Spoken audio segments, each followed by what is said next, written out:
What up, gamers? I'm Jason. I'm Julie. And today on Dice and Dragons, we are going to be reviewing Icaion. This is the third game in the Mystia trilogy. We kind of skipped over Volfirion. Sorry, it's a little hard to pronounce, but we'll be covering that at a later time.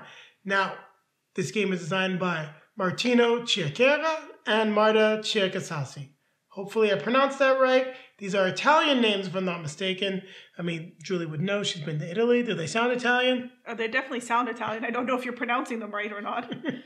Yes. So that being said, she's now going to take it away and tell you more about the game itself. So it's a competitive game that plays 2 to 5 players for ages 14 and above, and plays in 90 to 120 minutes, I think, once you know the game. I even think that you might want to raise the player age for this. It's a fairly complex game, not overly difficult, but still fairly complex. Just to tell you a little bit about what you will be doing in the game of Icaion, you take on the role of a seeker of the city, named Icaion, obviously, and you're going to be moving around the wilderness. There are the inner regions and the outer regions. The goal is to farm Qoam crystals. You'll be doing that by placing your machines, triggering said machines, as well as investigating the mysterious colossus that is traveling from different craters. Now, if you've played Mystia, you'll recognize those craters. They are where the islands of Mystia rose up into the sky. So it's pretty cool. And you do also get something special in the box, which is called a conflux kit, which lets you mix Mystia and Icaion together for a cooperative game, which is one of the main reasons why we backed this Kickstarter. This is the Kickstarter edition. We are only going to be covering the components for Icaion, though. We will cover Mystia the Fall at a later time. Now, is there anything you think I missed there at all, Julie? No, I think you got it. All right. So that being said, it's now time for us to grab our drinks. Grab our best friend for now. Well, I guess I could say seekers. We're both seekers. We better still be best friends after this. Hopefully. You never know. Sometimes you want to kill me after we play competitive games. Yeah, that is true. Let's take it to the table. Now we're going to take a look at the components for Icaion. We're going to start with the minis and things like that because, as you can see, don't have that much room here and wanted to give our viewers the best view possible. So we'll start with just these guys. This is the scavenger represented by the face. Now, I do have a few different scavengers out. I wanted to show the color for each of the different player boards and their associated miniatures. So as you can see, everyone will end up with 3 of each type of mini. So there are the scavengers. We then have the refineries that look like this. I do love the detail on all of these miniatures. And we also have the harvesters. Just wanted to get some variety. That's why you're going to see 2 harvesters out there. Hopefully you got a good look. Realized I was moving that a little quickly. Next, we have the colossus who will be moving around the board from these different craters, as you can see right here. Love the way it looks. And with the colossus, you have these different primal shards. And it'll be very difficult to see, but they have a different point value, which will come into play that we'll talk about as we get into the how to play. And depending on the amount of players, you'll have a certain amount of primal shards available. Now here we've got the different Qoam, I think I pronounced that right, crystals. There's 5 different colors, and each color can do something different. So movement, wild can count as any color, remove parasites, interact with the colossus, pay for your curio cards. Now we're talking about the parasites. We'll just take a look at them quickly. There are 5 different kinds. The miniatures are rather small. They look very good, but hard to convey that on the camera. And it doesn't really matter which one that you take. There's just a whole bunch of different sculpts in order to provide some variety. So we've taken a look at 4. Grab the last one, and you can see a little bit what they look like. Next, we're going to show some of the other stuff that we have. Well, this is the aberration, which looks like a mini colossus, and we haven't played with it yet. This was an add-on in the Kickstarter exclusive. because this is the Kickstarter edition of the game. So it's pretty cool. I don't know if this is actually going to be an exclusive. It was free. They could put it out on their website at a later date. We also got the Wonders add-on, which we won't be talking about, which gave us these freaky, wondrous creatures that you can see here.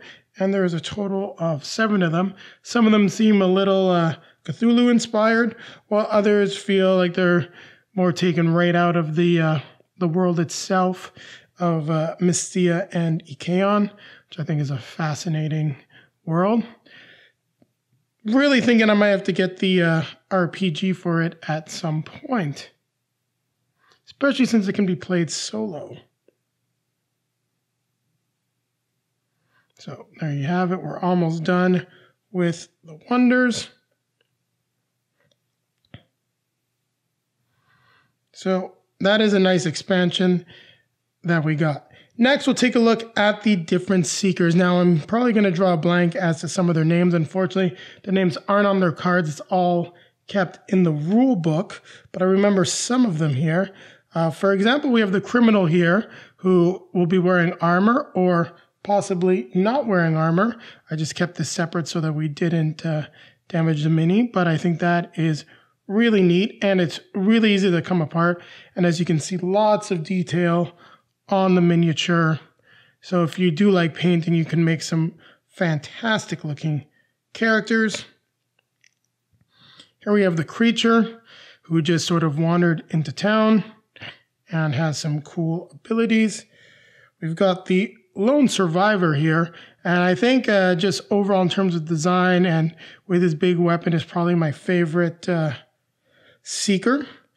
I think this is Hind or something like that. He is a spoiled rich kid, a rich farmer. If you actually do have the art book, you'll find out more. We may do a lore review of the World of Icaion at some point, but that's why he's this big giant guy that pays others to do the work for him. Now, we have the Machine, who is a really cool and interesting character. I just love the design of it. And then we have, I believe, forget what this character's name is, but he's like almost like the loner, just a completely different character that wandered into town. Not as much detail as some of the others, but even still, look at the backpack, the pants. I really like how the mini came out. And lastly, I don't remember the character's name, but this is the Scientist who lost her arm and went from being part of the Scientific Guild and became a Seeker. So now that we've taken a look at all of the miniatures, we'll take a look at just some of the other components that we have right here. Now we've got your power crystals, one side for charge, one side for used up. And all they're really done is to tell you which player is which. Got a little out of order there. So as you can see, this is a 5-player max game. Now we do have some rubber rings, nothing special, just in the color for each player. And these wooden tokens that are your score tracking for as you go around the board. Next, we'll take a look at the curio cards here. Now, these are different things that can be done. They can give you victory points. They may provide you with an upgrade, so an extra movement, let you do some refining of different Qoam for yourself, give your harvesters an extra Qoam for some upgrades, extra storage container, harvest specific types of Qoam. So these curio cards can really swing the game in your favor. You also have some ways to wound different Seekers. Now we didn't find them to be as useful in a 2-player game, but they're still fairly powerful cards, especially in multiplayer games. Now this is pretty cool. Upgrades your refineries to give you a few more victory points, lets you take an extract action. And some of them are free. Some of them do cost Qoam. So there you have it. These curio cards really are things that can change the game for you. Next, we'll take a look at the regular cards that we have here. So as you can see, we have just these reference cards, different colors, just so that you can give one to each player. So you got a total of 5 of them. So those are the reference cards. Now here we've got the different equipment for the Seekers. Now in the rulebook, which I'll show you at the end of this, you do an explanation as to what all these symbols mean, tells you what you get for starting Qoam, upgrade cards available with it, and how many curio cards you can have in your hand. And each of them does something different. For example, this one gives you an extra deploy action. This one gives you some more victory points. This one lets you get victory points whenever you do a specific action, extra movement. This symbolizes some end of turn effects. So you got a lot of cool stuff. This is for killing parasites. So basically, this equipment is going to help inform how you're going to want to play your Seeker and what you're going to go after. And that's nice because it does add a fair bit of variety. Next, we've got the character cards for the Seeker with their special abilities. So you do get some cool stuff. And all of this stuff is explained in the reference section of the rulebook. So we'll go over a little bit about their abilities as we've showcased in the components, but you'll have to dive deeper into them yourself. And of course, we do get the cards for the wonders, and they have their different effects. So they may be good, they may be bad. We haven't really gone into that expansion or how they fit into the game as of yet.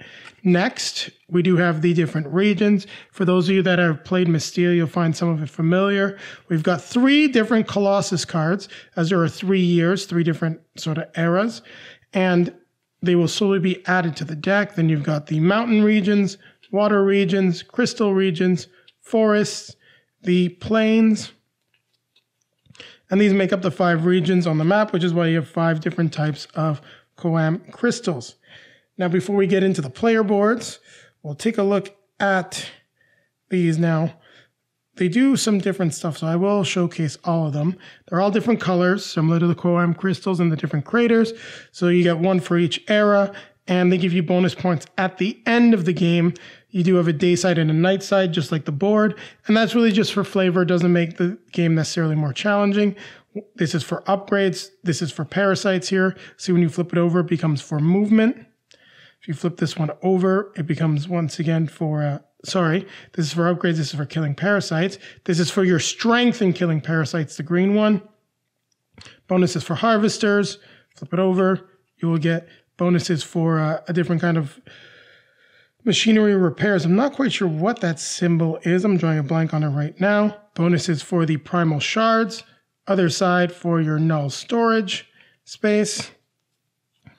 Bonuses for scavengers. And then other side bonuses for refineries. So there you have it. That's what we get with all of these. And you can only get 1 of these per era. So we'll move on to the player board because it fits well with the installation of apparatuses. Because as you can see, there's spots here 1, 2, and 3. Now, one thing you will notice, these things fit perfectly in the player board. Now, when you start, this will be full, meaning you only have access to these abilities and the 2 null storage containers. As you play, well, you'll unlock more abilities from your player board. Now we'll just take a look at them. So they're all the same. These are bonuses that you get once you bring your refineries into play. It goes harvesters, scavengers, refineries. This place to store your primal crystals, and then just places to put your seeker and the equipment. Not a big fan of this. The cards seem to fall into there. And this is where you install your apparatuses. And while you're in the process of trying to install it, it sits there. So as you can see, we have a purple player board, a blue one, a red one, a black one, and they have some great art in the back from the art book, as well as the yellow one. Well, we got the purple. The blue one is actually more of a green, so it's just the way it comes across. Now, I'm not going to place these back on the table. I'm just going to move them aside because we're going to take a look at the next board. So this board will go beside your table, and as all the other boards, it is double-sided. So you have a 2 to 3 player side and a 4 to 5 player side. Now, you'll notice this area of the board right here. These are not in the rules, the 1, 2, 3 things. And if you are familiar with Mystia, the one thing you will notice is the symbols here correspond to some of the cards from that game. This is probably going to be used in the co-op game called Mystic of the Fall that will be mixing together with Icaion. So you can just see the board where your cards go, explanation of your actions, and then what happens as different things come out onto the board. So we'll put this back. Now we'll take a look quickly at the board for Icaion. It is a pretty big board, not overly big, but as you can see, I'm not going to showcase the whole thing. You'll see that if you want on the how to play. Got different craters, different regions, and as you notice, it's double-sided with a day and night side just to provide you with a little bit of variety. So we've taken a look at pretty much all of the components. The last thing that we need to take a look at is the rule book. So I just had that off to the side. We now have the rule book, and I open it right here at the end for the references, which is really useful. So it explains how the Colossus cards work, how the apparatuses work, the curio cards, differences with the upgrade cards, some references and rules for the Wonders expansion that's included. A nice thank you page for all the Kickstarter backers. But the main thing that you're going to be using the rule book regularly is the references. So we've got the names here. We'll go over them. The lone survivor, the heir, it's the outsider, the criminal, was the cursed, the machine, and the creature. So I didn't do too bad, and it'll explain what their abilities are. Now, just some more references for the specialized gear and the different regions. Then you've got everything that you need, an example of setup and quick overview as to how to play the game and all of the different actions. So there you have it. These are all the components for Icaion. Now, with that being said, I'm going to teach you how to set up the game and how to play. Now we're going to take a look at how we set up Icaion. Now, as you can see, this board is definitely a bit of a table hog, especially with both boards. So I won't be able to show the whole thing on camera. So I'm going to do my best with the setup that we have. So just to showcase, one of the first things you're going to do is pick either the day or the night side. This is the day side. You will set all these apparatuses up on the proper side. I've picked the day side. There really isn't much difference between day or night. You just flip these apparatuses over as well as the board. Now, the next thing that you're going to need to do, we're going to take all of these region cards. Now we're going to separate the ones that are just the regions. The Colossus cards get shuffled up. We don't know which is which, and then they are dealt face up in the different eras. Now, as we're starting era 1, we shuffle the regions together, and we add a Colossus to the pile so that we do not know when the Colossus will spawn.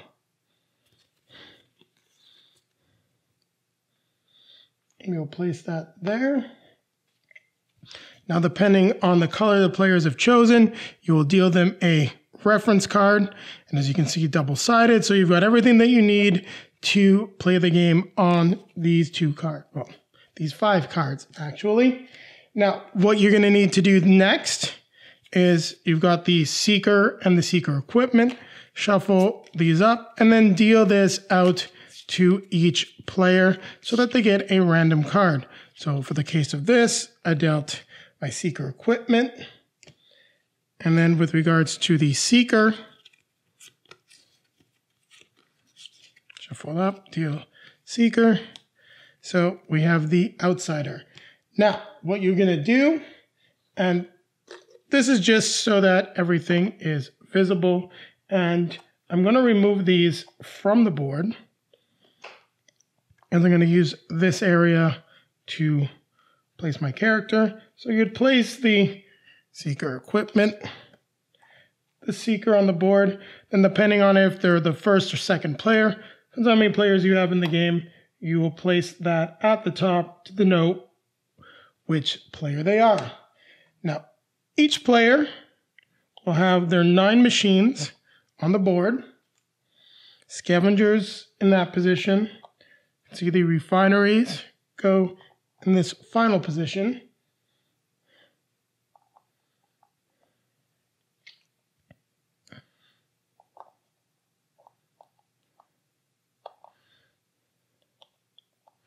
And then the front position will be for their harvesters, which I'll grab right now.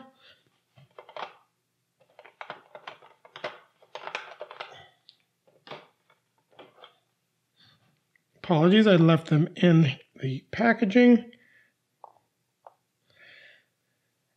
So we have now set up our players. So each player will be set like that.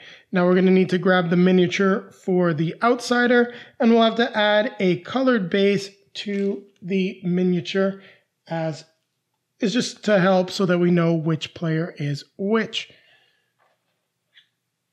So I'll just need to add the purple base to the outsider. Now your character may start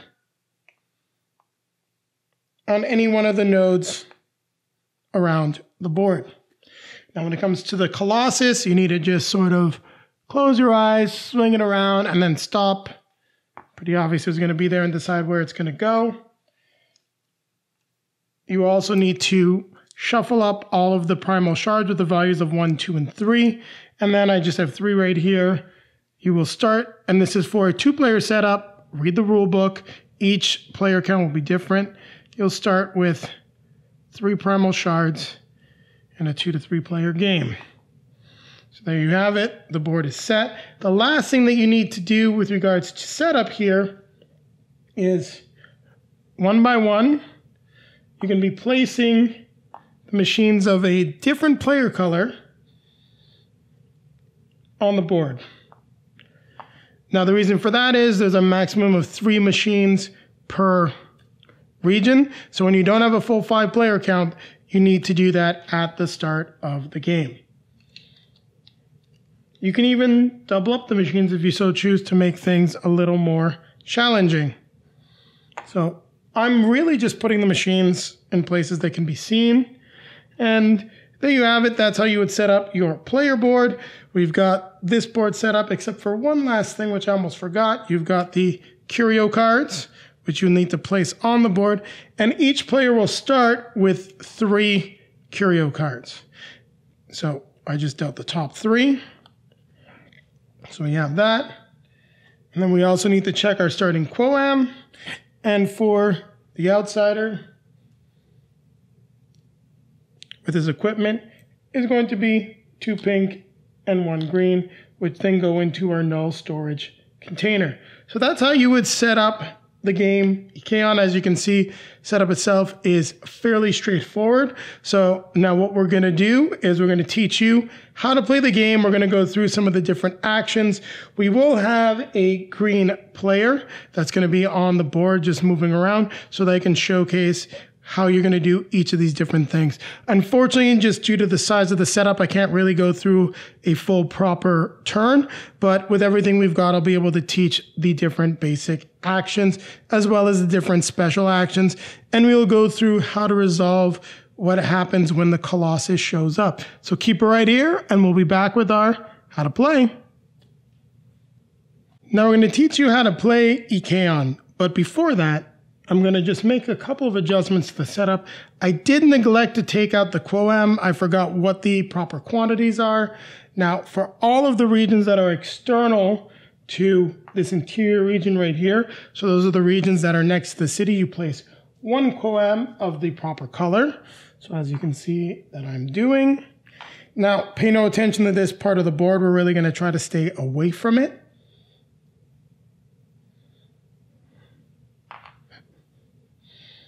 And for the internal regions, we place 2 Qoam.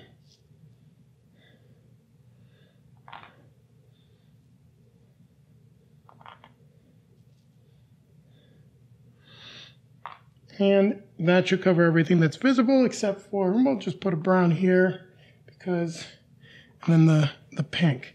So we're now going to want to decide where we are going to start. And I'm going to start the character there. Now, that could be a risky thing depending on the way the colossus works, but it's one of the reasons why these cards are shown face up is that they do different things. So for example, with this card, the colossus does not move. He will attack, spawn parasites. In this card, you will see, notice the colossus does move, spawns parasites, move, spawns parasites, and then will attack. Now, these symbols are a little different. They may attack through the craters that they move through or attack what is around them. So just keep that in mind. Now the first thing that we're going to do every turn is you reveal the card. Now, once we reveal this top card, we take a look. It says we will place 2 Qoam and a parasite in each of those regions. Now, as we're ignoring, well, this is sort of on the map, but we'll do it anyway. So there should be 3 here. I just neglected to put one as I was setting up. Got a few parasites, so we'll place parasites in the region. And I also have to place the 2 Qoam right here. Now, it then becomes the first player's turn. And we'll use the reference card just to guide us through the different actions. So, actions, you first decide to either move or set up camp. Now I'm allowed to move up to 2 nodes. So I can move 1, 2 to here. After I move, I may then perform 1 standard action or a special action. Now the order I take them in is completely up to me. I can perform 1 and 1. Now, what I want to highlight here is set up camp. So for example, if I wanted to stay here, I would have to spend a blue Qoam crystal, which I do not have. Also on the back of the card, you have a nice reference and just a clarification of the other icons. So for example, you get to recharge your power supply when you play your refineries, and then this is just the symbols that you need to know. So we're just going to put that back off to the off camera here. So we need to decide what we're going to do. Now, I do have some pink Qoam crystals, which is good. So I'll move 1, and feels like I was on something. I can spend 1 crystal here to investigate the colossus, meaning I will take a look at the shard, see what the value is. I must then pay an equal amount in Qoam crystals to acquire it and place it on my board.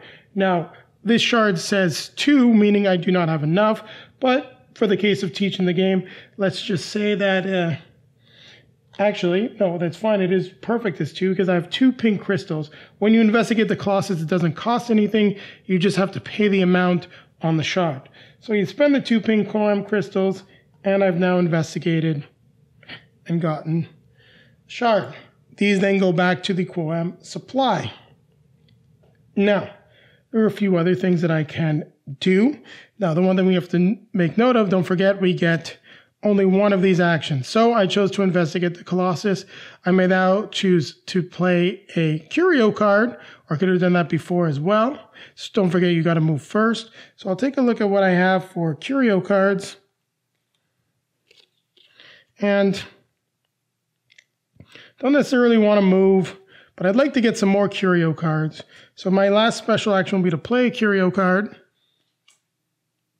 And then I would draw 2 curio cards as directed to by the card. So this goes into my hand. My max hand size is 5 curio cards, so I'm still totally fine. Now, the green player would take their turn. So what we'll do is I'll use this player board as an example, but we're going to move 2 nodes, and we're going to talk about 2 actions that can be taken right now. So the first action, the one that you're going to use probably primarily, is the extract action. So when you extract, you get to take 1 Qoam from each region, and you must place it in a null cage. Now, if your null cages are full, you then have to decide to replace the contents of 1 cage. So just keep that in mind. If you need to take an extract action for some reason, and you've got like sort of more crystals in here, you do have to empty it out. You can't just decide to take what you extracted and throw it out. So just keep that in mind. We got the 1 here. So that would be an extract action. Now, the other action that may be taken as a regular action is to deploy a machine. Now, you have to deploy machines from left to right. So as you can see, harvesters are first. So green could deploy a harvester. Now, you may be wondering why you want to do that. Is that when these machines are in locations and you extract from these regions, you get bonuses. Harvesters will give you an extra resource. So if green had an harvester, you would get an extra green. If you had a refinery on one of the regions you extracted from, you would gain 2 reputation points or victory points, however you want to call them. And if you happen to have a scavenger from a region where you extracted, you would actually gain and I just moved all these around, you would gain a curio card. So that's how the extract action works, as well as the deploy machine actions. Now don't forget, you can only make 1 standard action during your turn. Now you do have some options, for example, as a special action. So I'm going to just remove a bunch of this stuff. And don't forget, you got to play left to right when you spawn machines. So we will pretend that the green player decided to use one of his special actions, which is using his emergency power supply, and he decided to double shift, which gave him another standard action, which has let him deploy a machine right away. Now, the other action, you would be able to draw 1 or 2 curio cards by using this, or you can overcharge machinery. So we'll imagine that there is a yellow player for a second. Now, if there was a yellow player and they use the overcharged machinery, they get to take 1 Qoam of their choice from the supply. I always take brown since it's wild. Then they would gain 1, 2, 3, 4, 5, 6, 7, 8, 9 more Qoam crystals, each from the color of the region that they're in. And that's how the special action for overcharging machinery would work. You may also have an equipment that gives you a special ability. So just keep that in mind. That covers all of the special actions. So we've gone over extract, investigate colossus, deploy a machine, and how to use the emergency power supply and the play curio card as the special actions, which means one of the only other things we need to take a look at now is how to install, retrieve or install an apparatus, as well as eradicate parasites. So we'll say that these were the turns. We're now going to move into the second turn of the game.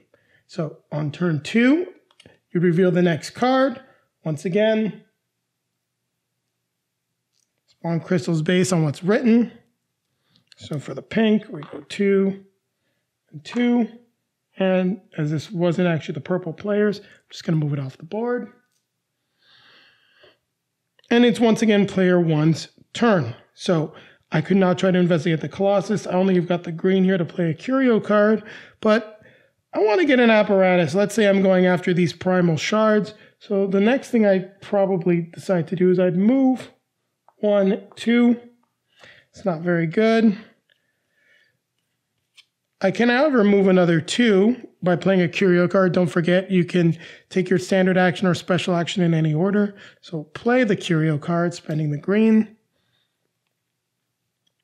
To move 1, 2. To get to the location, I can then draw the apparatus and install it.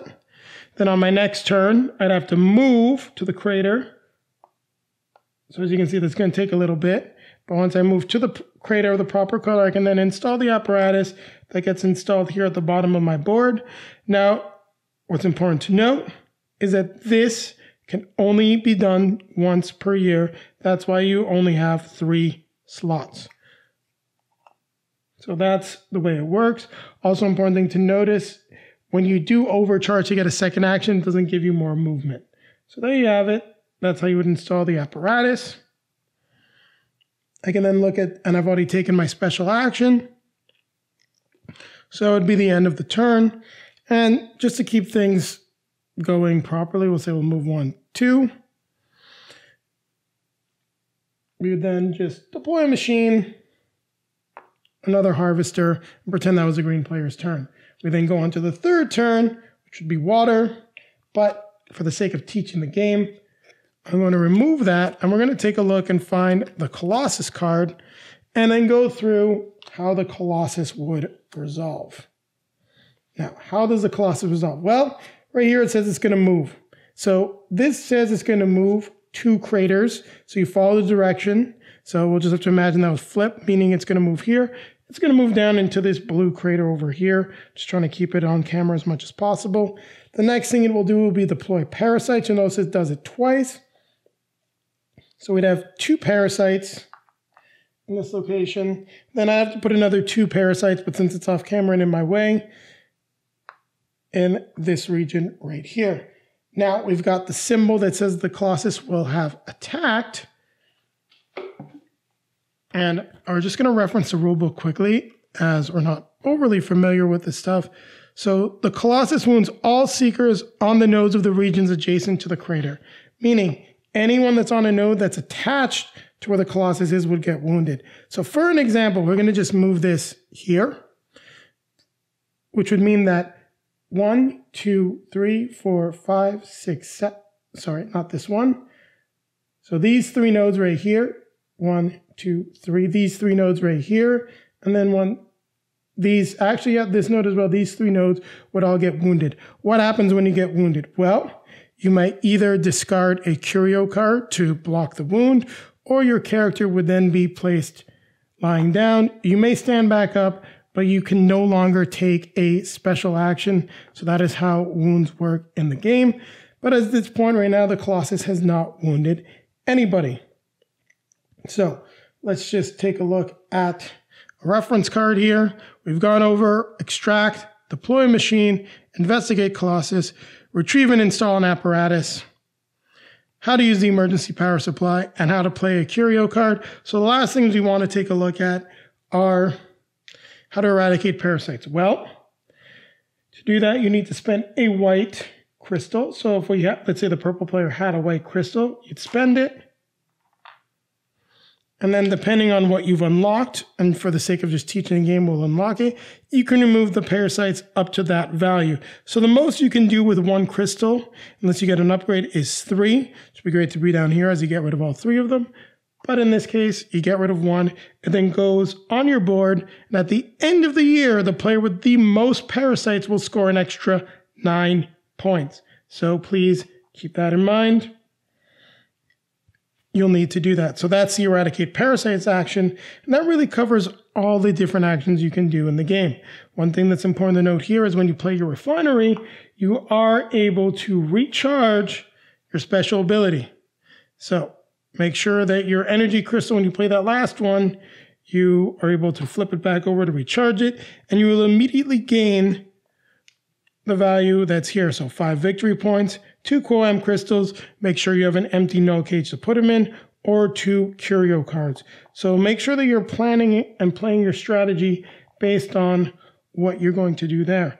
Now let's just take a look at the abilities of the outsider and his equipment. Like I said, I don't know all of them by heart, which is why the reference guide comes in very handy. So what this means is that when you investigate the colossus, you score 3 times the number of reputation points you normally would. So that's really cool. So for investigating the colossus, you gain 3 times your regular reputation points, which if I'm not mistaken, and I did do that incorrectly, is based on the primal shard that you get. Yep, so you score reputation points for each pink Qoam spent that way. So my mistake. So if we go back to the beginning, and I'll note this in the video. So when you first investigate it, spend 2 pink Qoam. The purple player would have gotten 6 victory points. Now lastly, let's take a look at his equipment. And I believe it's fairly straightforward. So we've got the seekers, and before the seeker cards, we have the equipment. We are looking at the multifunctional belt. So each year at the beginning of your very first turn, you may draw an extra 2 curio cards. So that's one thing that I did not do at the start of the game. But sometimes it'll be at the start of the year or the end of the year. Now you can see that by where this hourglass is. If it's at the top half, start of the year, bottom half for the end of the year. Now, we've pretty much covered everything that you can do in the game except for one last thing, and that's how you would wound other players.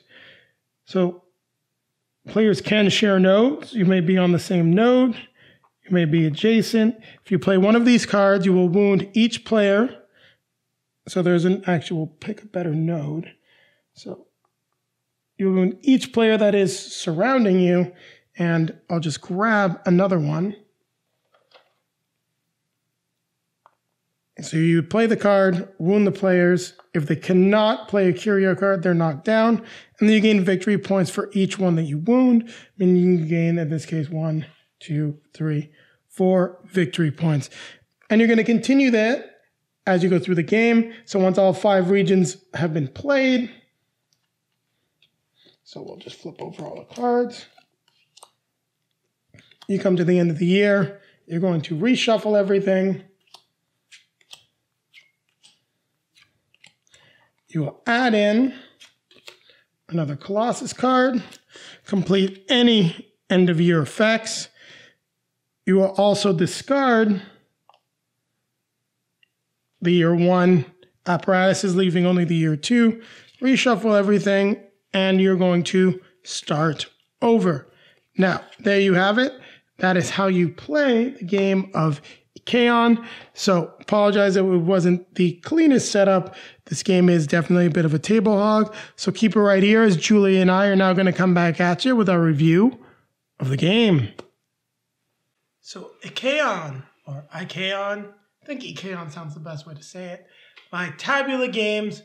What did you think of this game? I'm interested to hear because when we played Mystia, like I won some, you won some, and you were very sort of middle of the road. But I don't know, it's been almost a year since then, and you've progressed as a gamer. I'm really curious to hear your thoughts. I know we did not discuss this beforehand. We had like a base level discussion only. Yeah, our discussions tend to be better when we don't pre-discuss. Our reviews, you mean? Yes. So I was not thrilled when you said that you had a competitive game for us to play, because the last one we played, we weren't very nice to each other playing the game. But you promised me that this one would be less confrontational, and you're right, it is a lot less confrontational. There are cards that allow you to attack other players. However, they're easily mitigated, I would say. Yeah, that was Jason's excuse. This one, it's easy. Yeah. No, easily mitigated. Now, when I did attack you the first time we used it, you were not able to. In other situations, depending on what character you have, etc., you could potentially block that attack. The person will just gain victory points, and you'll lose like a card from your hand. So that being said, I don't like that kind of dynamic in a game, personally. And I had some attack cards in our second playthrough, and I just wasn't comfortable, playing them. So it's not that they're worthless; they can still be used as defense. So I think sorry to jump in. I just think we should preface one thing. The way the attack cards work is the more players you hit, the more points you get. So in a 2-player game, unless you really are next to someone and they're sort of in your hand, and that's the only thing you can do as a special action, I'd agree with you, they're not necessarily worth playing. So I held on to them and chose to skip a turn, even instead of, or not pay, skip an action where you could play a card instead of using it to attack. Well, you weren't ever really in range of me that game, but you could have moved in range if you so chose. Yes. So that being said, more often than I care to acknowledge, I'm playing without knowing really if my strategy's gonna pay off. And the first time we played, I was like, well, okay, I think I grasped this. This is the way I'm going to play the game. And, well, it turned out really well for me. And I thought, okay, great. So now that Jason's seen that strategy, now I'm going to get creamed, because he's going to, take it to the nth level and beat me.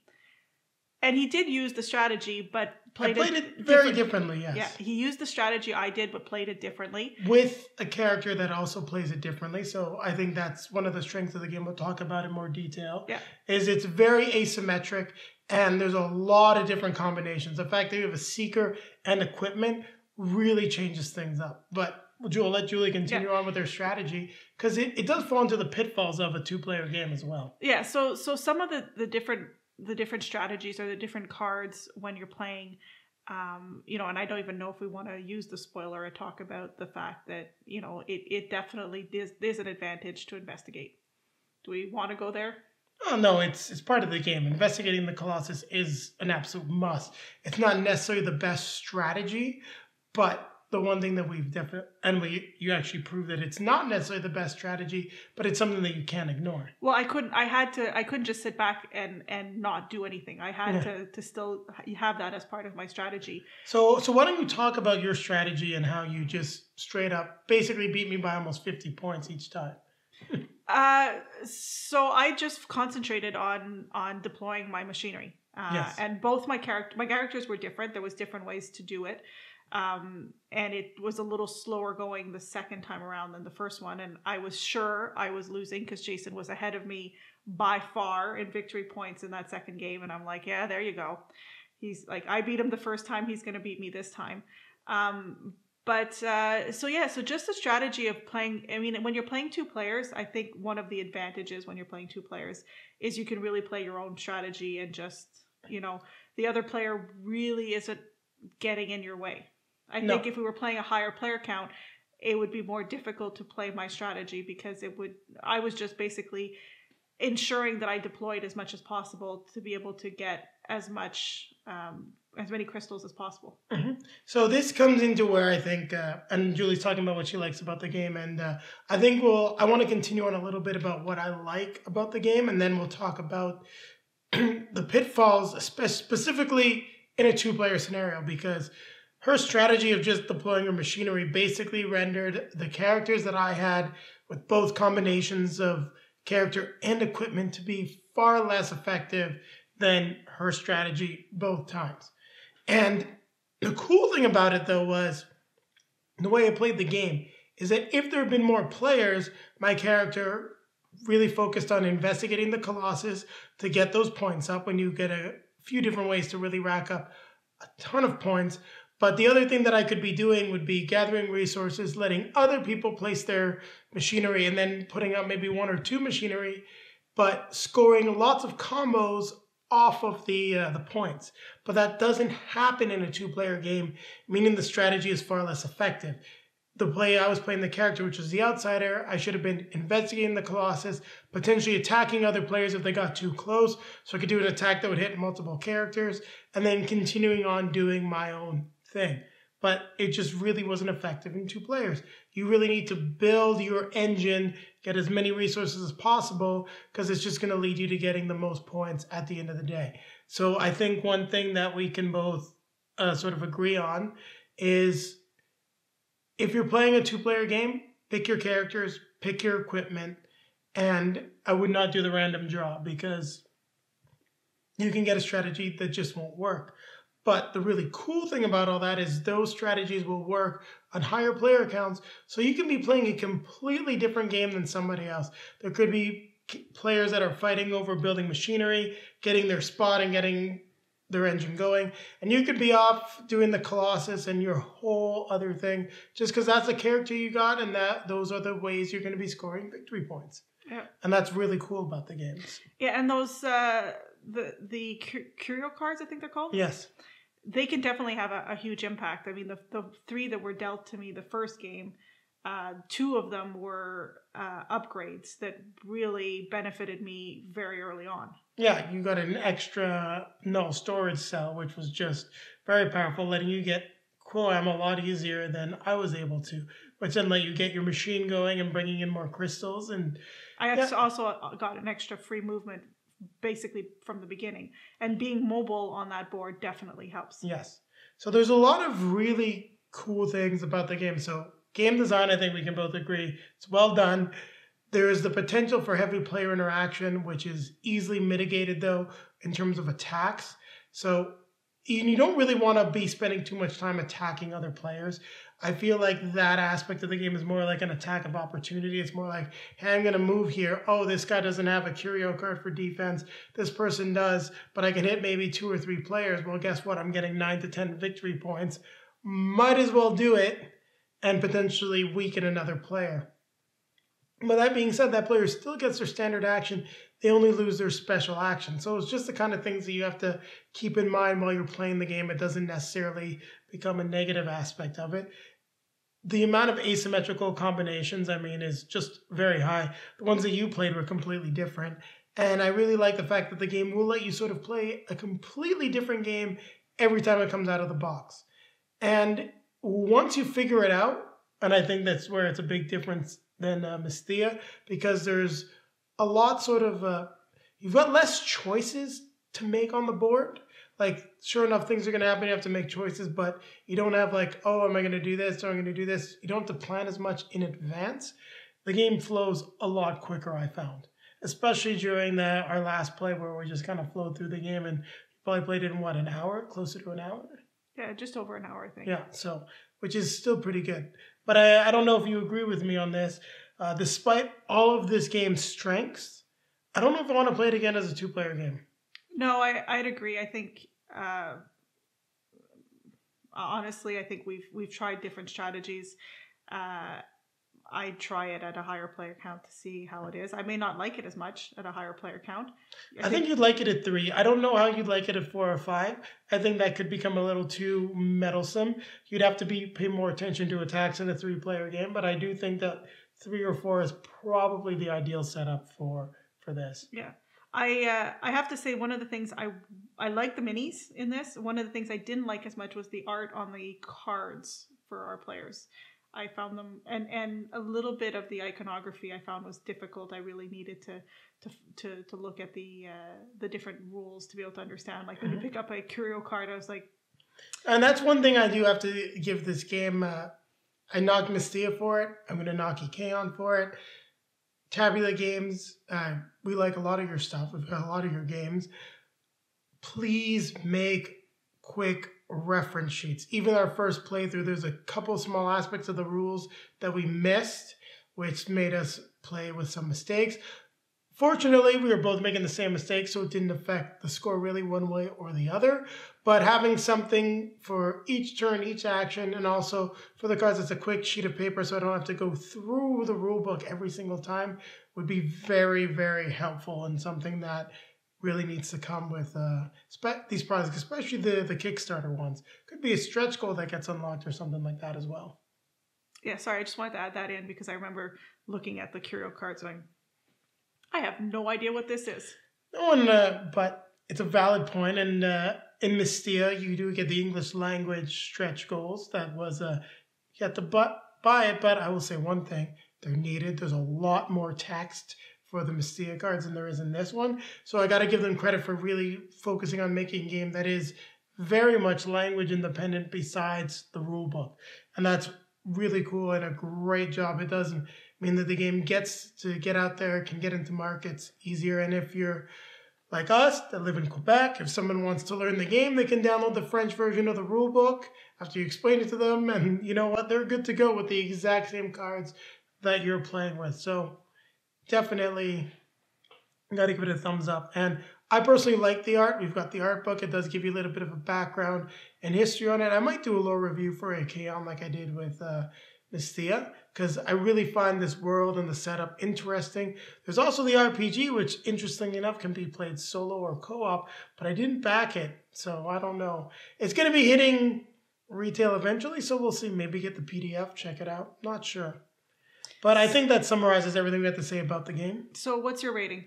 I got to say, in terms of, despite the fact that I lost, the way the game plays... You lost twice, guys. Yes. I beat him twice. Badly. Well, no, I didn't badly. You beat me by 50 points twice. Okay, but the way you're saying it, it's like I was a bad winner. I beat you by a large margin. How's that? Yes, but I really, despite the fact that happened, the differences in the strategies, the fact of the matter is that I can see how those strategies would be effective. The way that Julie's strategy was just incredibly effective in a 2-player game, but when you're competing for locations to build machines, it would not be nearly as effective.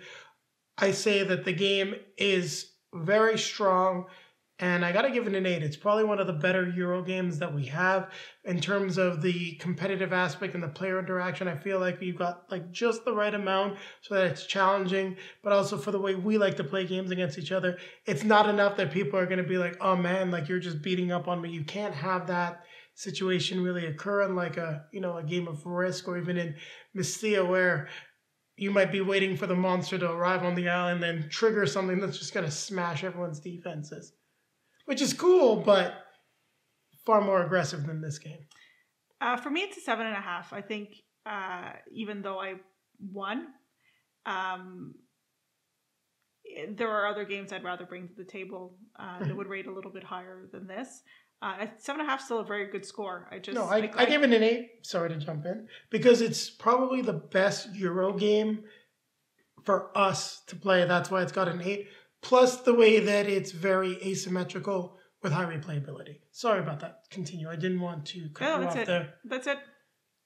I mean, it's a 7.5 because of that.